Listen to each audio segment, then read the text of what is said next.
योगिनी एकादशी व्रत कथा जरूर सुने, वरना मिलेगा व्रत का अधूरा फल। योगिनी एकादशी का व्रत रखने से व्यक्ति को रोगों से मुक्ति मिलती है। साथ ही योगिनी एकादशी का व्रत करने से व्यक्ति को 88,000 ब्राह्मणों को भोजन कराने के बराबर पुण्य मिलता है। साथ ही साथ व्यक्ति के सभी पाप मिट जाते हैं। योगिनी एकादशी के दिन विष्णु पुराण में वर्णित है। इस कथा का पाठ जरूर करना चाहिए। आइए सुनते हैं योगिनी एकादशी व्रत कथा। युधिष्ठिर जी ने पूछा, वासुदेव, आषाढ़ मास के कृष्ण पक्ष की जो एकादशी है उसका नाम क्या है? कृपया उसका वर्णन कीजिए। भगवान श्री कृष्ण बोले, नृपश्रेष्ठ, आषाढ़ कृष्ण पक्ष की एकादशी का नाम योगिनी है। यह बड़े बड़े पापों का नाश करने वाली है। संसार सागर में डूबे हुए प्राणियों के लिए यह सनातन नौका के समान है। तीनों लोकों में यह सारभूत व्रत है। अलकापुरी में राजाधिराज कुबेर रहते हैं। वे सदा भगवान शिव की भक्ति में तत्पर रहने वाले हैं। उनके हेममाली नाम वाला एक यक्ष सेवक था जो पूजा के लिए फूल लाया करता था। हेममाली की पत्नी बड़ी सुंदर थी। उसका नाम विशालाक्षी था। वह यक्ष काम पास में आबरुद्ध होकर सदा अपनी पत्नी में आसक्त रहता था। एक दिन की बात है, हेममाली मानसरोवर से फूल लाकर अपने घर में ही ठहर गया और पति के प्रेम का रसास्वाद करने लगा। अतः कुबेर के भवन में न जा सका।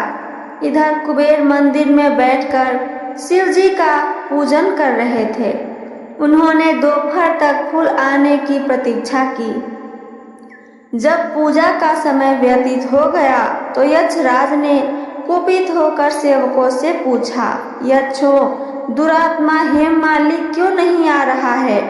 इस बात का पता तो लगाओ। यक्ष ने कहा, राजन, वह तो पत्नी की कामना में आसक्त हो अपनी इच्छा के अनुसार घर में ही रमन कर रहा है। कुबेर ने तुरंत ही अपने सेवकों को भेजकर उस हेममाली को अपने समक्ष बुलवाया।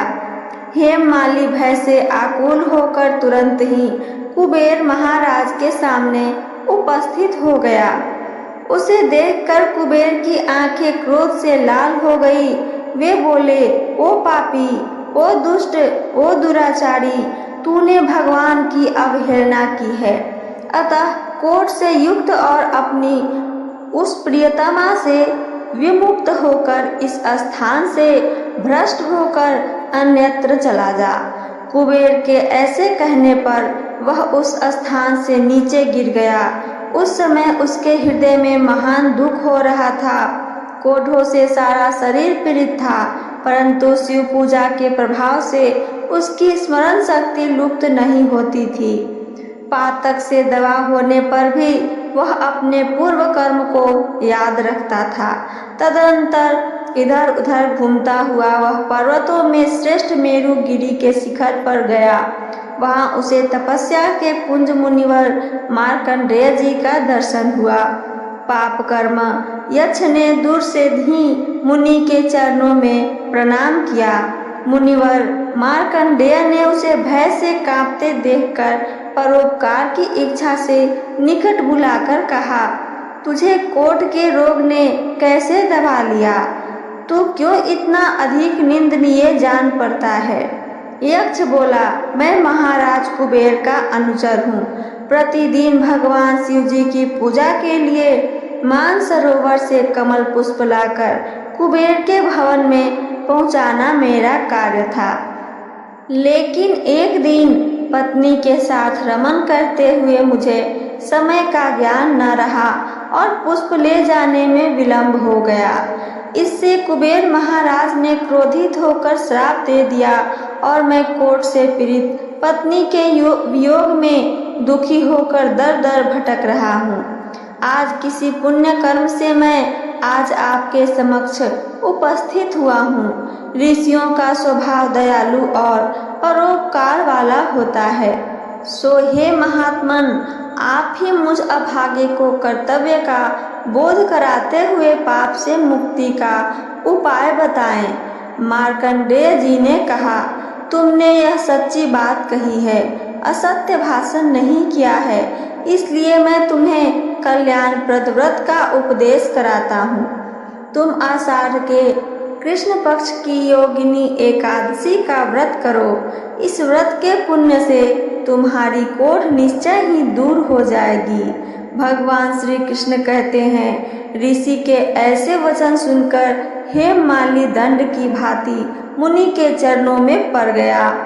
मुनि ने उसे उठाया, इससे उसको बड़ा हर्ष हुआ। मार्कंडेय जी के उपदेश से उसने योगिनी एकादशी का व्रत किया, जिससे उसके शरीर की कोढ़ दूर हो गई।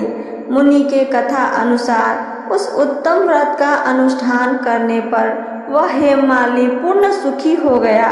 नृपश्रेष्ठ, यह योगिनी का व्रत ऐसा ही बताया गया है, जो 88,000 ब्राह्मणों को भोजन कराता है, उसके समान ही फल उस मनुष्य को भी मिलता है।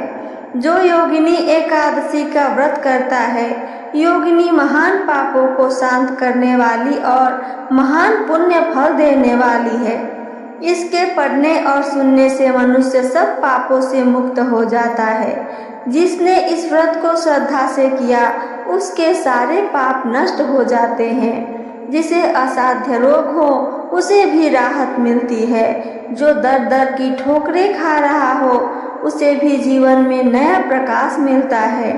योगिनी एकादशी का व्रत न केवल पापों से मुक्ति देता है, बल्कि आत्मा को भी पवित्र करता है। जिस प्रकार यक्ष हेममाली ने अपने जीवन के सारे दोष इस व्रत से धो डाले, उसी प्रकार आप भी इस व्रत को करें और प्रभु विष्णु की भक्ति में लीन होकर जीवन को पुण्यमय बनाएं। यदि आपको यह कथा प्रेरणादायक लगी हो तो इसे अधिक से अधिक लोगों तक पहुंचाइए। अगर मेरी वीडियो पसंद आई हो तो चैनल को सब्सक्राइब और वीडियो को लाइक करना ना भूलें। साथ साथ कमेंट में जय श्री हरि जरूर लिखें। सुनने के लिए धन्यवाद।